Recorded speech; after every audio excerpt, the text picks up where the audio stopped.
And we are back with Evelyn Wanjiru. Hi, Evelyn. Hi. First of all, you are so warm and so nice and so sweet and yeah? so polite. Thank Imagine. You too. You're so beautiful, so warm, so eh. polite, and Oh, amazing. We love thank you. you. We love Who's you. we? Who's we?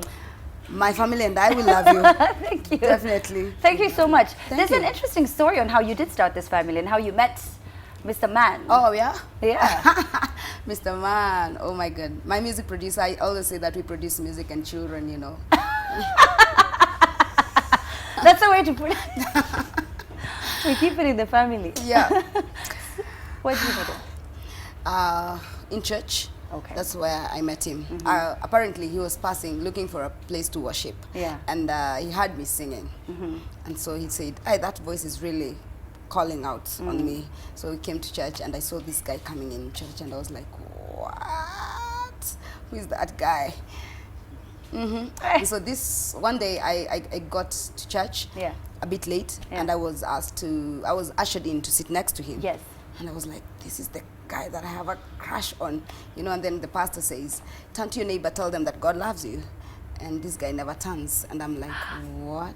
Why? I was so offended. I was sitting next to my cousin. My cousin busted out. She was like, you know. I'm like, and I said, oh, anyway, maybe he's taken already. But another day, we just bumped into each other in church. And I was standing with my friend. And then he said, hi, Evelyn. I told my friend, Goja Kidok. Hi, how are you? I was like, this is the day. This is the guy. This is the guy. I've been waiting for so long, you know. And we ended up dating, and he said that he wants to resign his job to become my music producer. Oh, wow. And that's how he said that he has seen a lot of talent in me, and he wants to nurture that because he believes that this talent is going to go far. Yes. Yeah. And you have gone far. Look at you. My goodness, the journey has been real. Yes. Yes. It has been, but you've really done so well for yourself, I have to say. Thank and you. especially after, you know, watching and reading about your story, it's a very inspiring journey. Yep. So where were you born and brought up? I was born in Nairobi, but I was brought up in Nakuru. Where in Nakuru? Freehold. Yeah, whatever Freehold. I know everyone is watching this one. And my mom said, "Naamuka saa hizi. Unaona kwa TV, I'm getting up." So now at this time? Yes, everyone. Yes. So watu wa Nakuru tunawasalimia sana. Wote. Tunafaa kufanya road show huko. Nakwambia, Nakuru. And I went to St. Mary's Girls. I went to Langalanga High School, and then I went to TS Group College, and then I was given, is it a scholarship or it's kind of a scholarship, mentorship program by PPMC, Permanent Presidential Commission of Kenya Music, for to go and study a bit of music in Kabarak University by then, and so here I am. Here you are. And you had a really humble experience while in high school. Yes. So as you were doing your KCSE, was it? My class 8. Yeah. Yes. Oh, it was in class 8? Yes. So your entire third term, were you in boarding or it was? No, I was in day school. You were in day school? Yes. Is it true that you had nothing to eat? Yeah. Actually, that is in KCSE, but when I was in class 8, I got very sick due to peer pressure from friends. That was my lowest moment, and due to that, I ended up being paralyzed. For 1 year, I could not walk. What do you mean you were peer pressured? You know the way girls want to cut weight and to keep fit? Yeah. And so I wanted to fit in. So nowadays, everyone asks me, what do you want to cut? What do you want to cut? Wait, you wanted to cut? Were you this small? I think so. I was kind of big. I don't know. So there's this thing called roller. You know roller? No. Roller is something that they stretch it down and it cuts the belly. I think I know it. It's an exercise that you do, right? Yes. Okay, So apparently it was killing my back nerves. So little did I know that I am killing my back nerves, and one morning, voila, I cannot walk or do anything for myself. Oh my goodness. So this is in primary? Yes.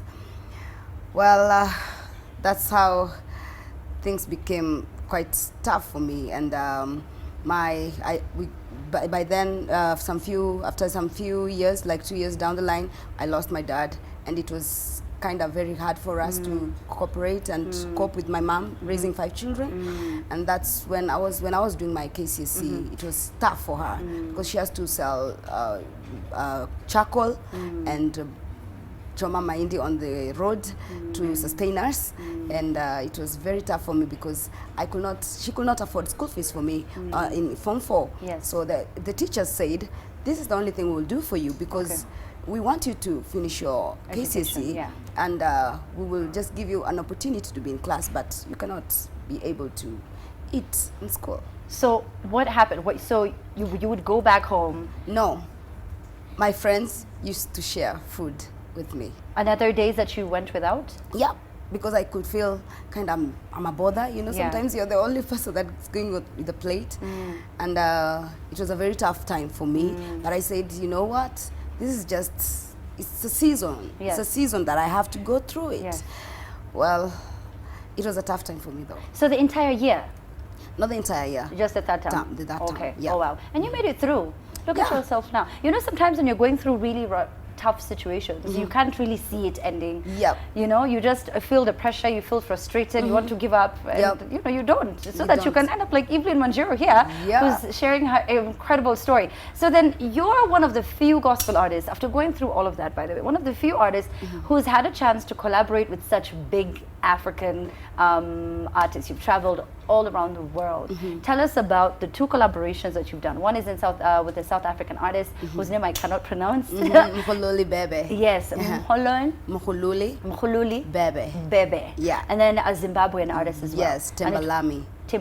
Yes. So tell us about the journey, or how exactly you got a chance to interact and work with them. Well, for Timbalami, he had come for the Groove Awards last year. Not last year, 2017. And he asked who is one of the people that I can do a collab with, a worshiper, and so he was directed to me with a friend of mine called Tawanda, and Tawanda is a Zimbabwean, and that's how we met, and we did the Sawa song. And Mkhululi, apparently I was introduced to Mkhululi by Tembalami because they are brothers. They are both from Zimbabwe, but Mkhululi is based in South Africa. So Mkhululi is one of the singers in Joya Celebration Choir. He's one of the biggest choir actually in Africa. He's doing so well. And when he was doing his live recording in South Africa, he called and asked me, would you like to be part of this and just come and support me and we do something together? I got an opportunity to go to South Africa last year in December. And for me, it was a dream come true because the kind of music, the kind of genre of music that I do is South African kind of style.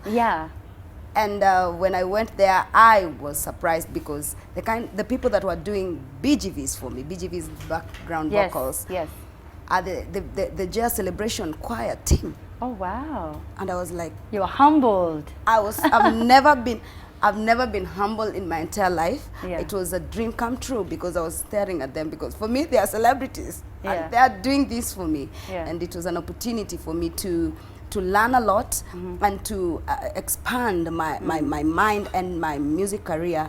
And when I came back home, I was like, I'm not going back to the studio and to just record. I'm gonna do live recording because I think it gives you an opportunity to bring out the whole of you. And why did you choose to do that South African slowish vibe, praise and worship, as opposed to now more, you know, how do I call it, up-tempo? Up-tempo. Because you also have an energy. Your personality is very vibrant. So why did you choose to slow it down? That's how it comes out. It's just that's how I feel. That's how that's the kind of emotion that I get every time a song clicks in me. It comes like that. It comes like that. And right now you have a song that has come like that. What is the song called? What is it about? The song is called Jehovah Elohim. It's a song. Most of my songs, I write them because of the experiences that I encounter in my life. And so Jehovah Elohim is a song that really speaks to me. Why? It's a story about my life. Last year was not an easy time for me. I went through a very rough time. You know, when so many people see you smiling, you're everywhere. The world knows you. You are like, we call them celebrities. You smile every day, but they don't know exactly what's going on in your life. But you have to keep on smiling, regardless. And so Jehovah Elohim is a story about my life. I used to ask God so many questions. And I told God, if you don't come through for me in this time, I'm feeling so frustrated right now. And so it's a song that was birthed out of a very desperate woman. All right. Yep. So you're going to perform it for us? Yep. And it's already on YouTube, right? Yeah, it is. It is. So people can go ahead and check it out. Plus also you are very active on social media, and you have an active website as well. So you can give all of those details. You can look at the camera and you can tell the people. That's your camera. That's my camera. Yes. Oh, yeah. You can follow me on Facebook, evelynwanjiru.a. And you can follow me also on Instagram at evelynwanjiru_a. And you can follow me on Twitter at evelynwanjiru_a. Yes. Where else? I have an app. Okay. Like, I'm not bragging anyway. I think I'm the only artist in Kenya who has an app. Yes. It's called Evelyn Wanjiru. Yeah. You can download my app. It's for free.